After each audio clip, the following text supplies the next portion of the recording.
E aí galera, beleza aí com vocês? Hoje aqui nós vamos então para a última aula de História do Brasil, aquilo que fecha a História do Brasil, né, que encerra, né, esse período aí, né, que é da República Nova. Não, a República Nova se encerra, ela continua, né, mas aí novas histórias nós teremos aí para serem contadas. Aqui nós vamos então finalizando, né, os governos que marcaram a história do Brasil mais recentemente, né, então após a ditadura militar. E aí então nós já vimos, né, o governo do Sarney, nós falamos aí do governo de Collor de Mello, nós falamos do governo de Itamar Franco, né, nós falamos do impeachment de Collor e agora nós vamos ver o governo daquele que vai ter 2 mandatos, que vai iniciar a era dos 2 mandatos presidenciais aqui no nosso país. Quem é esse carinha? Esse carinha é um dos intelectuais vivos mais renomados desse planeta. Fala, você está sendo irônico, Matheus? Muito pelo contrário, tá? É um sociólogo renomado internacionalmente. Ele não é sociólogo, ele é um intelectual renomado internacionalmente. Fernando Henrique Cardoso, também conhecido como FHC, tá? Então, Fernando Henrique Cardoso, que vai ter 2 mandatos consecutivos, tá? Ele vence as eleições de 1994, tá? E aí assume em 1995 e vai governar até o final de 2002, e aí no ano de 2003 ele entrega a faixa presidencial para quem? Para Luiz Inácio Lula da Silva. Então ele vai ter 2 mandatos. Para quem não se lembra, não se recorda aí da imagem de Fernando Henrique Cardoso, é esse carinha aqui, tá certo? Muito bem. Então aqui o que marca o governo de Fernando Henrique Cardoso? Então olhando aqui você vai ver, o governo de Fernando Henrique Cardoso é marcado pela tal da política neoliberal, tá? Então o neoliberalismo é uma característica do governo de Fernando Henrique Cardoso, que é marcado pelo quê? É marcado por uma abertura de mercado. Então ele vai retomar aquilo que havia sido iniciado no governo de Collor de Mello, tá? Então, quando foi criado o Plano Real lá em 1994, o Fernando Henrique já havia realizado uma pequena abertura de mercado. Então, essa abertura, ela vai se intensificando depois que Fernando Henrique Cardoso, ele vai ser eleito presidente da República. Então, qual era o objetivo? Obviamente, o objetivo era atrair esse capital externo para o nosso país, né, para que não faltasse mercadoria, para tentar impulsionar também esse processo de industrialização aqui no Brasil. Mas aquilo que vai, assim, criar uma grande polêmica no governo de Fernando Henrique Cardoso, sem dúvida nenhuma, vai ser isso aqui, ó. Vai ser essa política de privatizações. Tá? Então essa política também já havia sido iniciada no governo de Fernando Collor, mas como o Collor ele sofreu o processo de impeachment, isso aí acabou ficando engavetado. Quem é que retoma isso aí? Fernando Henrique Cardoso. Qual é o discurso? Não é tanto foi o discurso do Collor quanto o discurso de Fernando Henrique Cardoso. O Brasil era um país que precisava se modernizar.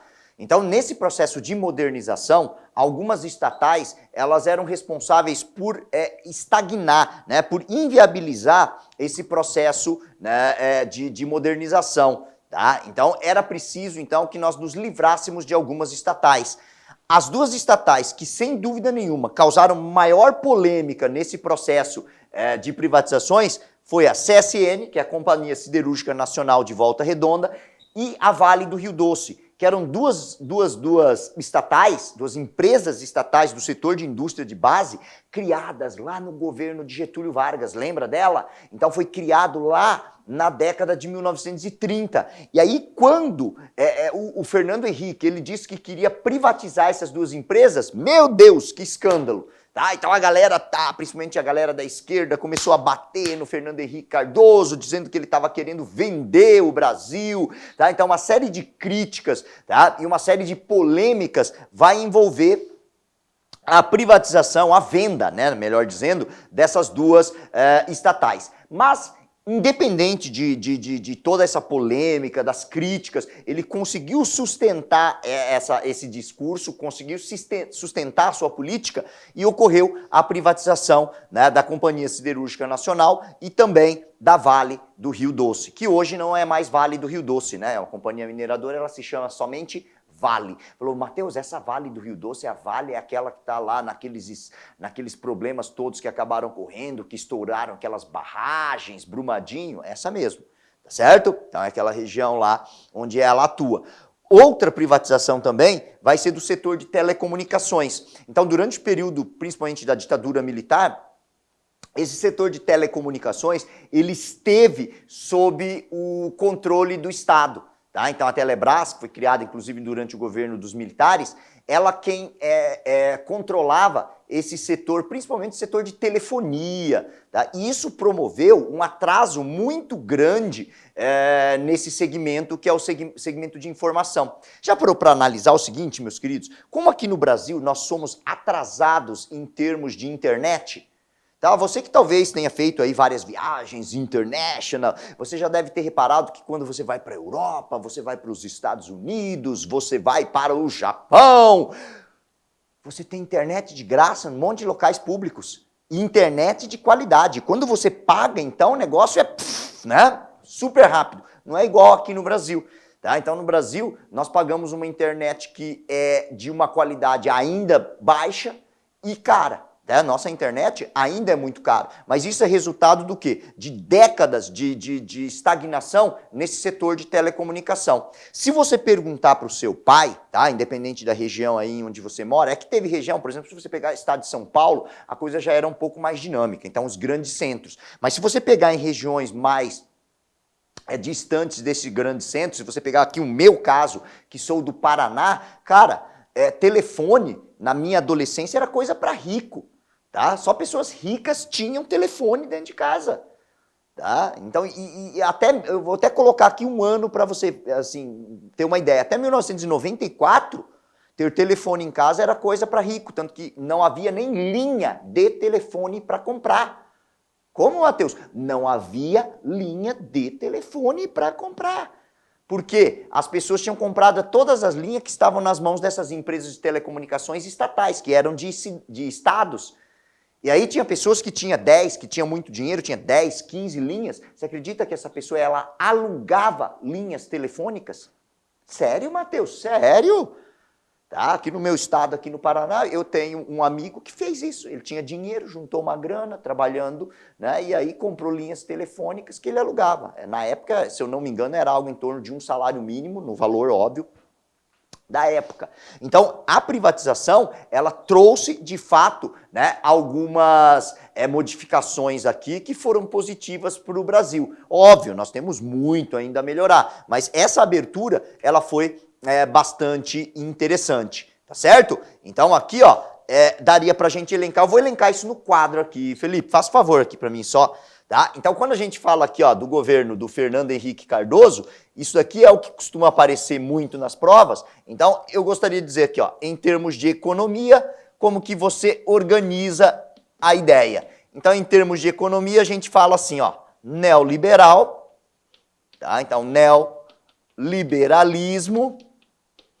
Nós podemos falar também aqui, ó, de privatizações, tá? E as privatizações desses setores aí, que eram setores que eram, né, assim, quase que uma espécie de dinossauro aqui do Brasil, nós podemos falar aqui também de abertura de mercado.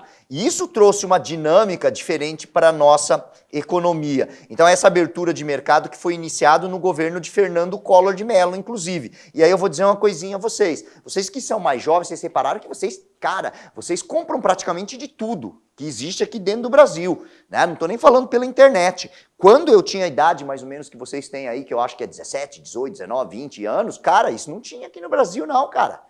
Tá? Era muito difícil. Então, com a abertura de mercado, é que nós passamos a ter essa nova dinâmica. Ok? Bom, para a gente finalizar aqui o governo do Fernando Henrique Cardoso, voltemos aqui para a nossa television, né? Aliás, isso aqui, meus queridos, é fruto da tecnologia, é algo que, né, para vocês já nasceram aí, para mim é novidade, tá certo? Então nós temos aqui, ó, uma outra coisa que marca.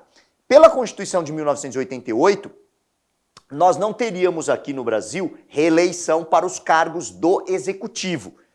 E aí, então, o Fernando Henrique Cardoso, ele considerava, ele e os seus apoiadores, que um mandato de 4 anos não seria tempo suficiente para que reformas importantes fossem terminadas, fossem iniciadas, e pelo menos que ela se consolidasse.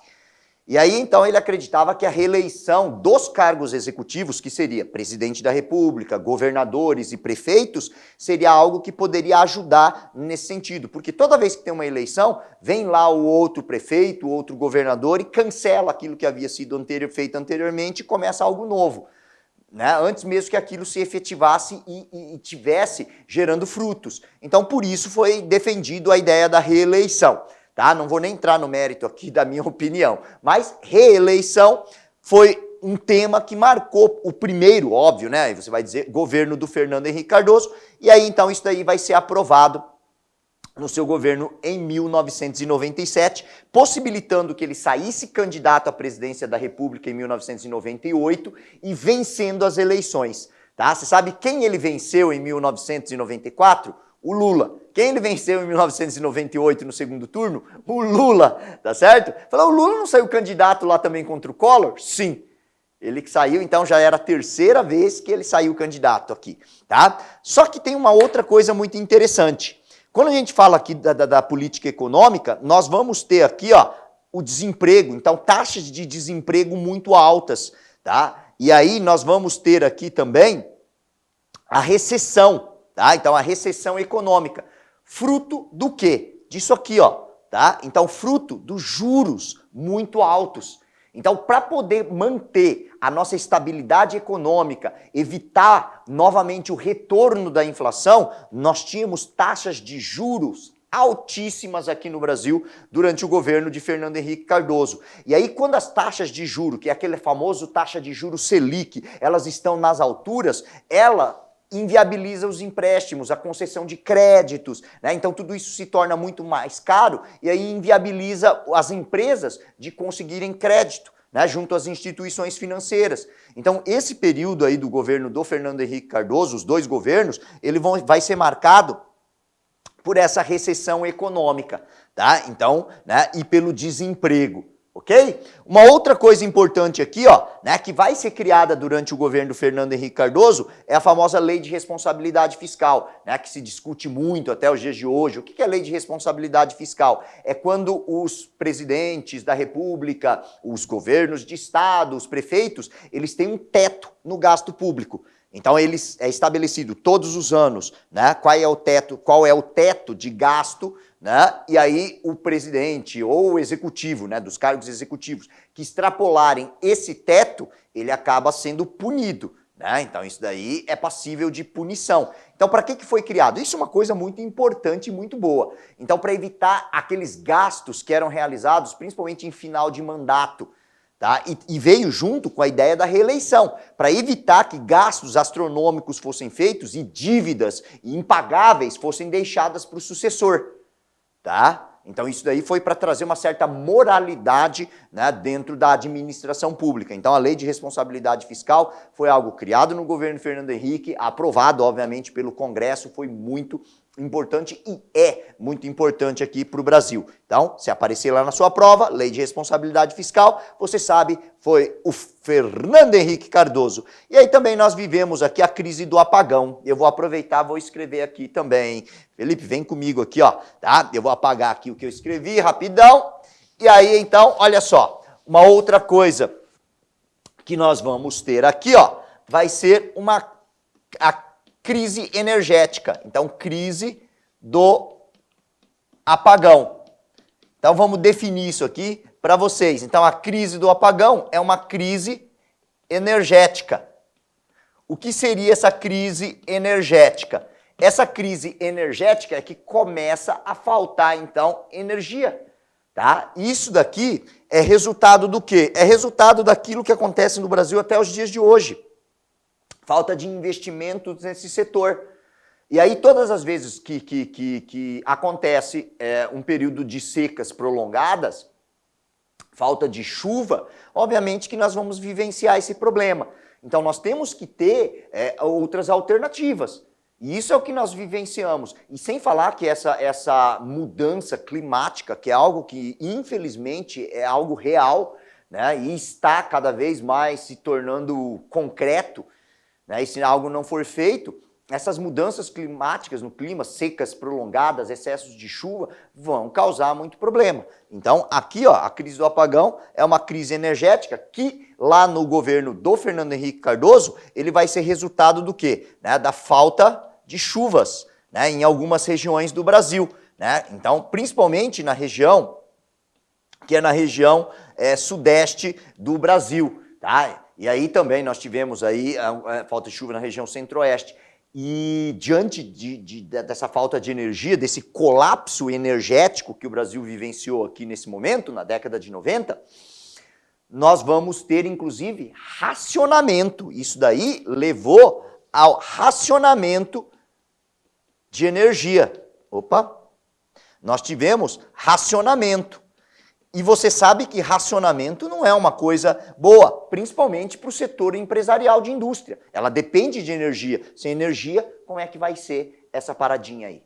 Não é verdade? Então isso também contribuiu para aquilo que eu falei para vocês ali, que é a estagnação da nossa economia, para a nossa recessão. Então quer dizer, uma empresa lá de fora, ela olhava aqui para o Brasil e dizia, cara, eu acho que eu não vou me instalar lá. Olha só, e se eu precisar, né, de uma produção alta num determinado período e faltar energia? Cara, danou-se tudo, ok? Então, isso marca o governo de Fernando Henrique Cardoso. Aqui eu falei, aqui só para fechar bem o assunto, das privatizações nessas estatais, mas também nós tivemos privatizações em vários setores que eram setores de transporte, então rodovias que acabaram sendo privatizadas e que rodovias principalmente estaduais, por quê? Porque alguns governadores se alinharam ao Fernando Henrique Cardoso e seguiram essa linha, ok? Belezinha? Então aqui terminamos o governo de Fernando Henrique Cardoso e aí nós começamos o governo de quem? De ninguém mais, ninguém menos do que ele, o Luiz Inácio, o Lula da Silva, o incansável candidato que depois de 3 tentativas ele venceu na 4ª, tá? E aí depois vai fazer assim 2 mandatos. Né? Então ele assumiu, né, em 2003 e foi até 2011, e ele fez o sucessor dele, que no caso não é um sucessor, é uma sucessora, que foi a primeira mulher presidente do Brasil, que foi a Dilma Rousseff, não é verdade? Então, quando a gente fala do governo de Lula, ele venceu as eleições em 2002, o que a gente lembra? Nós lembramos sempre disso aqui, ó. Até os dias de hoje, quando se fala do nome de Lula, fala-se em programas sociais. Tá? Então, isso sempre foi uma diretriz, tanto do partido, que é o partido do Lula, que é o PT, já que o Fernando Henrique era do PSDB, né? É essa política social. E aí nós temos aqui o famoso programa Fome Zero e o programa Bolsa Família. Aqui vocês têm aqui, ó, uma lista dos programas que foram criados durante o governo do Lula, né, que foram os 2 mandatos, né, o Brasil Sem Miséria, né, então Universidade Solidária, né, a criação do FIES, tá, e aí, cadê a Universidade para Todos, Minha Casa Minha Vida, então quer dizer, isso tudo marca o seu governo, mas sem dúvida nenhuma, se eu perguntar para você, né, eu tenho certeza que você vai dizer o quê? O programa mais conhecido é o Bolsa Família, tá, que aí eu vou dizer uma coisinha para vocês. O quê? O Bolsa Família, na verdade, nada mais é que a junção de vários programas sociais que haviam sido criados no governo do Fernando Henrique Cardoso. Tá? Então, o governo do Fernando Henrique Cardoso criou um programa, né, programas sociais que existiam lá, que era conhecido assim, o Vale Gás, o Vale Educação, e aí quando chega no governo do Lula, ele unifica todos esses programas sociais, criando o Bolsa Família. Outra coisa muito interessante, lembra quando aquele que assistiram a minha aula sobre o Collor de Mello, eu falei assim lá na aula sobre o Collor de Mello, que o Collor de Mello usou uma fake news dizendo que quando o Lula vencesse as eleições ele ia implantar o comunismo aqui no Brasil. E isso se discutiu muito quando ele concorreu em 2002 contra José Serra. tá? Ele venceu José Serra. E aí, assim, houve uma certa instabilidade econômica no Brasil, porque não sabia qual seria a linha que o Lula iria tomar após se tornar presidente da República. A linha dele foi a mesma do Fernando Henrique Cardoso. Ó. Não houve uma mudança da política econômica, e isso é muito importante. Às vezes cai na prova do vestibular e você tem medo de assinalar. Não, tem que assinalar, tá lá. Ó. Houve a continuidade da política econômica de Fernando Henrique, né? Teve privatização? Não na mesma intensidade que teve no governo do Fernando Henrique, mas até tivemos. Nós tivemos rodovias que foram privatizadas durante o governo de Lula, tá?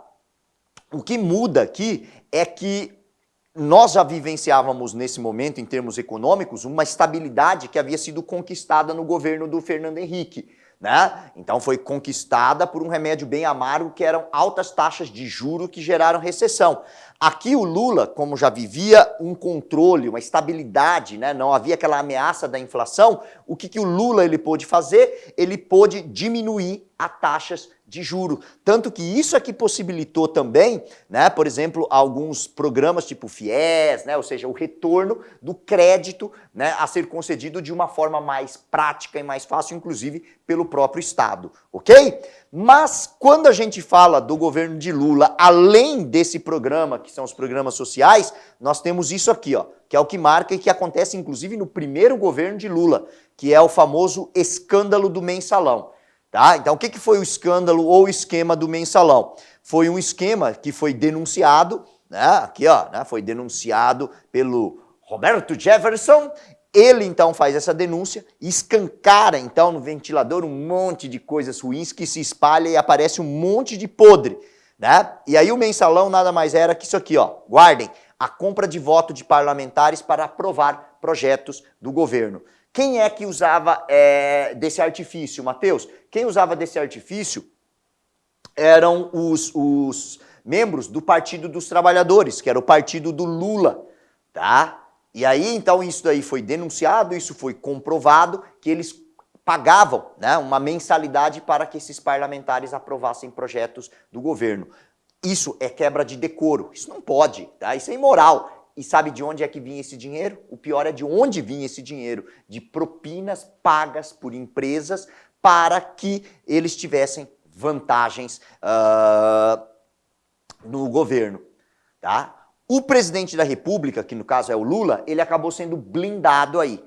Nada foi comprovado contra ele. Então, como ele, né, ele disse que não sabia de nada. E aí, então, ele acabou sendo blindado. Mas vários políticos de nome, de peso aqui no Brasil, acabaram sendo presos, tá certo? Inclusive o cara que era o grande nome do PT, né, que era o Zé Dirceu, que era ministro-chefe da Casa Civil. Caiu aqui, tá certo? Então levou à prisão de diversos figurões políticos, principalmente do Partido dos Trabalhadores. Mas, ademais dessas coisas todas, isso foi no primeiro governo, ele ainda conseguiu a reeleição.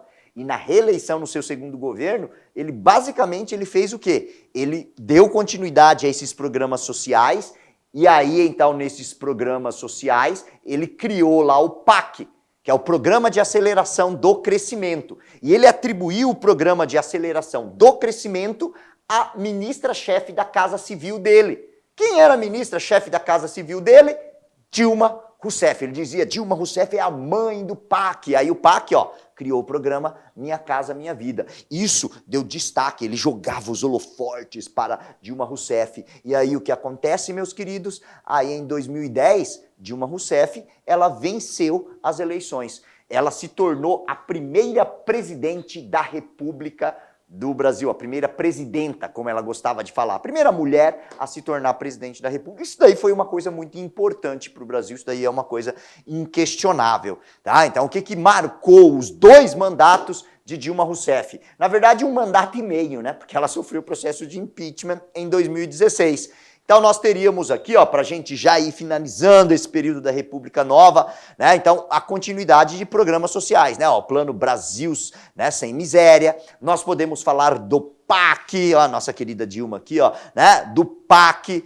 Aí foi criado, ó, isso costuma cair nas provas, hein? Isso é o destaque. A Comissão Nacional da Verdade. O que é a Comissão Nacional da Verdade? A Comissão Nacional da Verdade foi criado para investigar os crimes cometidos durante a ditadura militar, crimes cometidos por militares, né, crimes de tortura, né, que não foram investigados, né, que foram então colocados para debaixo do tapete, que a galera passou pano lá. Então, isso aqui foi algo importante que foi criado no governo. Nós também tivemos aqui uma crise diplomática com os Estados Unidos, quando Edward Snowden ele denunciou uma série de espionagens feitas pelos Estados Unidos, inclusive aqui no Brasil, ouvindo a conversa de Dilminha, tá certo?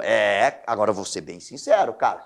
A Dilma até que bateu o pé, ela fincou o pé, ela foi firme, foi legal até o posicionamento. Mas, cara, tinha que ter tomado uma medida, a gente tinha que ter denunciado, não se faz isso. Quer dizer, os Estados Unidos, eles acham que podem fazer tudo. Isso é inaceitável, tá? Então, isso daí é pra gente ter uma ideia do que os americanos, eles fazem, tá? Então, eles sempre têm uma desculpa, que eles podem, porque os outros são ruins, eles sempre jogam a culpa no outro, tá certo? Foi denunciado, então, por Edward Snowden. E aí nós temos aqui algo que também gerou muita polêmica, né? Então, quer dizer, o setor de saúde aqui no Brasil sempre foi algo bastante complicado, né? Então, a falta de médicos, principalmente para o setor público aqui, ó, nós tivemos esse programa que gerou polêmica, né? Muitos médicos protestaram, associações médicas protestaram, que foi a criação do programa Mais Médicos, né? Que trouxeram aqui para o Brasil médicos cubanos. Então isso gerou bastante polêmica, também ocorre durante o governo de Dilma. Já indo para uma sequência final, nós vimos aqui um momento de crise econômica, então começa a crise econômica no Brasil, que nós estamos vivenciando até agora, não é? Nós vamos ver uma grande crise política envolvendo aqui, tá Eduardo, não é Eduardo não, é Eduardo Cunha, que era presidente da Câmara na época, né, do segundo governo de Dilma, que vai ser o cara responsável, inclusive, por apresentar o processo de impeachment da Dilma, tá? E aí outra coisa que também vai gerar, cara, vai ser um momento de crise econômica, crise política, a coisa estava feia, por quê? Porque foi criada a Operação Lava Jato, né, que acabou levando a denúncia de diversos políticos, inclusive o próprio ex-presidente da República, que é o Lula, que acabou sendo preso por causa da Operação Lava Jato, né, que foi coordenada, né, aqui no meu Paraná, né, pelo juiz Sérgio Moro, tá? Então, que denuncia, né, que investigou crimes envolvendo corrupção, lavagem de dinheiro, né, envolvendo a propinas na Petrobras, tá certo? E que até agora ainda continua, pelo menos até agora em que eu estou falando, continua. Se bem que agora ela já tomou um tombaço, tá certo? Mas é a Operação Lava Jato. E aí aquilo que vai marcar o governo da Dilma, que todo mundo esquece, teve Copa do Mundo e tal, e todo mundo vaiando a Dilma e as grandes manifestações, né? E por conta da crise econômica, por conta da crise política, e isso possibilitou que Dilma sofresse um processo de impeachment. E por quê? Ó, não esqueça, não foi por corrupção, foi por conta das pedaladas fiscais. Por que pedalada? O que é pedalada fiscal? É porque Dilma Rousseff, ela foi acusada de não respeitar a lei de responsabilidade fiscal que eu falei agora há pouco para vocês, tá? Ela maquiou as contas do governo e isso daí não é permitido. Ela foi julgada por essas pedaladas fiscais e em 2016 ela sofre o processo de impeachment. Então é a segunda presidente do Brasil a sofrer o processo de impeachment. Para eu finalizar, quem é que assume então? Quem vai fazer um governo tampão, né? Então simplesmente para terminar o mandato, que é o vice da Dilma Rousseff, que era Michel Temer. Do governo de Michel Temer, que vai de 2016 até 2018, basicamente, né, ficou aquela discussão, nossa, Dilma foi, né, sofreu o processo de impeachment, foi golpe, aí não foi golpe e tal. E uma única coisa que eu acho que aconteceu, que vale a pena destacar, é que ele conseguiu aprovar no Congresso a lei, né, que flexibiliza as leis trabalhistas. E aí, em 2018, né, já que ele ficou um pouco mais de um ano e uns quebradinhos aí, o Michel Temer, em 2018 nós tivemos eleições. E essas eleições levaram à vitória do nosso atual presidente da República, que é o capitão Jair Messias o Bolsonaro, né? Venceu em 2018, assumiu em 2019. E assim, meus queridos, encerramos essa breve trajetória desse jovem país que é o Brasil. Beleza? Um abraço a todos, até a próxima. Tchau, tchau.